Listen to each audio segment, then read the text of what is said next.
आपसे ये पूछा जा रहा है कि इनमें से कौन लिपिड का क्लास नहीं है।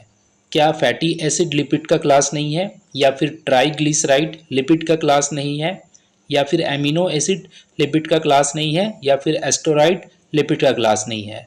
आइए डिस्कस करते हैं इसके आंसर के बारे में।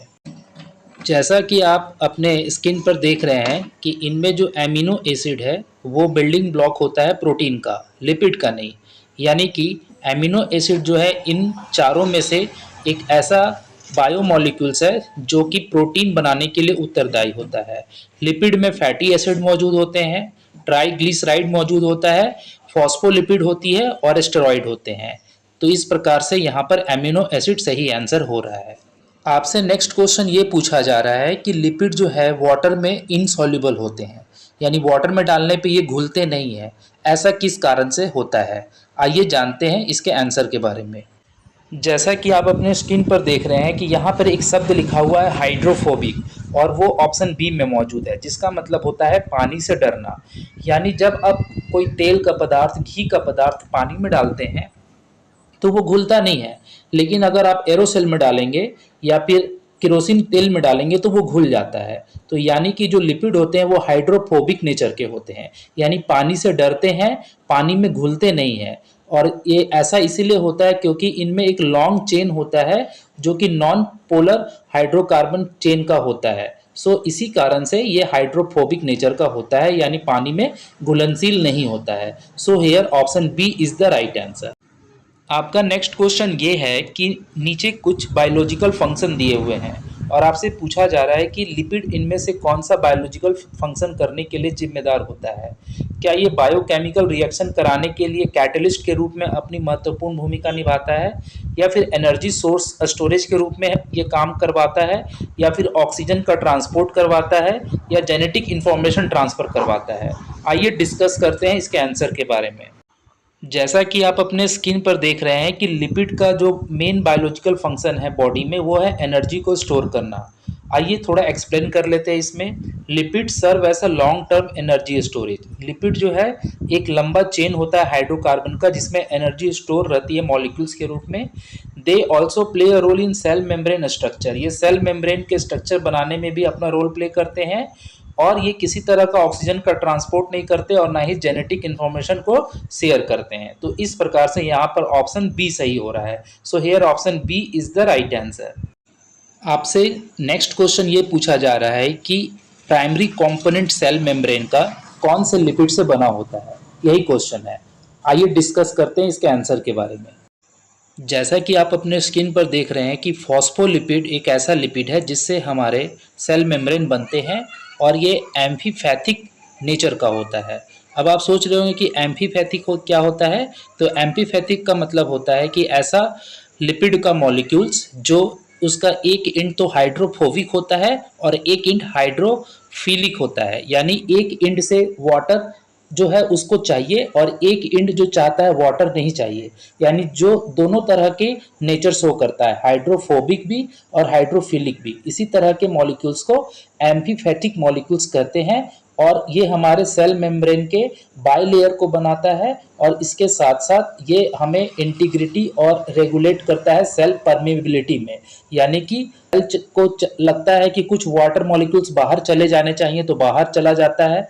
अगर सेल को लगता है कि कोई जरूरी का चीज़ है जिसको आना चाहिए वो आज अंदर आ जाता है। तो इसी को बोलते हैं cell permeability. So here option C is the right answer.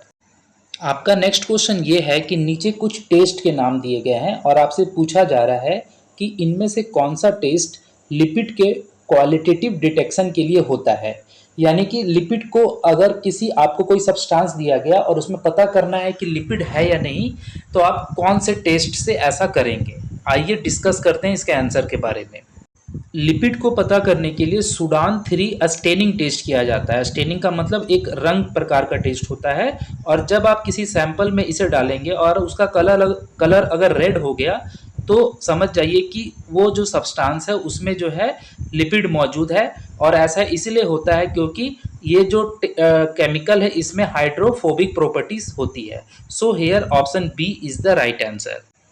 आपके नेक्स्ट क्वेश्चन में ये पूछा जा रहा है कि नीचे चार जो हैं इनमें से कोई एक लिपिड मेटाबॉलिज्म से होने वाली बीमारी है जिसे कि टाई सैचेस बीमारी कहा जाता है, डिजीज कहा जाता है। और आपको पहचानना है कि इनमें से कौन सा जो बीमारी है वो लिपिड मेटाबॉलिज्म डिसऑर्डर है। आइए डिस्कस करते हैं इस आंसर के बारे में। तो जैसा कि आप अपने स्क्रीन पर देख रहे हैं कि जो टाई सीच डिजीज़ है जो कि एक लिपिड मेटाबॉलिज्म डिसऑर्डर है, और इसमें जो है जिस एंजाइम की कमी हो जाती है उसका नाम है हेक्सोएमिनेडेज ए।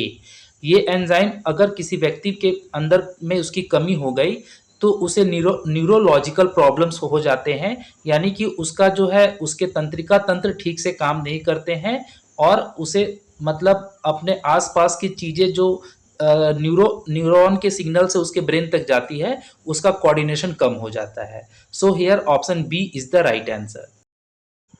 आपके नेक्स्ट क्वेश्चन में ये पूछा जा रहा है कि ट्राइग्लिसराइड का स्ट्रक्चर कैसा होता है। क्या इसमें 3 फैटी एसिड मौजूद होते हैं और एक ग्लिसरॉल मौजूद होता है, या फिर 2 फैटी एसिड मौजूद होते हैं एक फॉस्फेट, या फिर 1 फैटी एसिड मौजूद होता है, या फिर 3 फैटी एसिड और स्टेरॉइड मॉलिक्यूल्स मौजूद होता है। आइए डिस्कस कर लेते हैं इसके आंसर के बारे में। जैसा कि आप एक्सप्लेनेशन में देख रहे हैं कि जो ट्राइग्लिसराइड का बायोमोलिक्यूल्स होता है उसमें 1 ग्लिसरॉल में 3 फैटी एसिड ईस्टर के लिंकेज के साथ जुड़े होते हैं। तो इस प्रकार से यहाँ पर ऑप्शन ए सही हो रहा है कि जो ट्राइग्लिसराइड होता है उसमें 3 फैटी एसिड होते हैं और 1 ग्लिसरॉल मॉलिक्यूल्स मौजूद होता है। So here option A is the right answer. आपसे अगले क्वेश्चन में पूछा गया है कि नीचे दिए गए 4 ऑप्शन में कौन सा लिपिड के टेस्ट के लिए उत्तरदायी नहीं है। यानी लिपिड का अगर क्वालिटेटिव टेस्ट करना है तो नीचे दिया गया कौन सा टेस्ट हमें नहीं करना चाहिए। आइए डिस्कस कर लेते हैं इसके आंसर के बारे में। जैसा कि आप अपने स्क्रीन पर देख रहे हैं कि इसके एक्सप्लेनेशन में लिखा हुआ है कि जो नाइट्रिन टेस्ट है उसे एमिनो एसिड के लिए पता करने के लिए किया जाता है, लिपिड के लिए नहीं। तो यहाँ पर सी ऑप्शन सही हो गया। और इसमें जो वर्ड है acrolein, Salkowski and emulsion test are the all qualitative test for the presence of lipid, यानी कि ये सारे लिपिड को पहचानने के लिए किया जाता है। और नाइट्रिन टेस्ट जो है वो एमिनो एसिड के लिए किया जाता है। So here option C is the right answer. आपसे अगला क्वेश्चन ये पूछा गया है कि अगर आपका ब्लड टेस्ट होता है और उसमें एलडीएल यानी लो डेंसिटी लिपोप्रोटीन जो कोलेस्ट्रॉल की मात्रा है उसमें जो है इंक्रीज मिलती है और हार्ट डिजीज के चांसेस मिलते हैं, तो ये किस प्रकार का लिपिड डिसऑर्डर है आपको बताना है। आइए डिस्कस कर लेते हैं इसके आंसर के बारे में। जैसा कि आप अपने स्क्रीन पर देख रहे हैं कि इस बीमारी को बोला जाता है हाइपर कोलेस्ट्रोलीमिया। और हाइपर कोलेस्ट्रोलीमिया को कैरेक्टराइज किया जाता है कि जब आपका लो डेंसिटी लिपोप्रोटीन का लेवल बढ़ा हुआ है और इस जो कि आगे चल के एथेरोस्क्लेरोसिस और इंक्रीज करता है कार्डियोवास्कुलर डिजीज को। सो here option A is the right answer. आपका नेक्स्ट क्वेश्चन ये है कि नीचे दिए गया कौन सा लिपिड एस्टेरॉयड हार्मोन का प्रीसेसर है, यानी एस्टेरॉयड हार्मोन के काम करने के लिए उत्तरदायी होता है, उसके जो है आगे आगे चलता है। आइए डिस्कस कर लेते हैं इसके आंसर के बारे में। जैसा कि आप अपने स्क्रीन पर देख रहे हैं कि जो कोलेस्ट्रॉल है वो सर्व करता है एस्टेरॉयड के प्रीसेसर के रूप में। और इसमें जो इम्पॉर्टेंट टर्म्स है जैसे एस्ट्रोजन, टेस्टोरोन एंड कोलेस्ट्रॉल, ये सब हमारे बॉडी के इम्पॉर्टेंट रोल प्ले करते हैं खासकर रिप्रोडक्शन में। तो इसीलिए कोलेस्ट्रॉल का भी होना हमारे शरीर में ज़रूरी है, लेकिन लिमिट अमाउंट में, क्योंकि इससे बहुत सारे स्टेरॉयड हार्मोन जो है काम अच्छी तरह से करते हैं।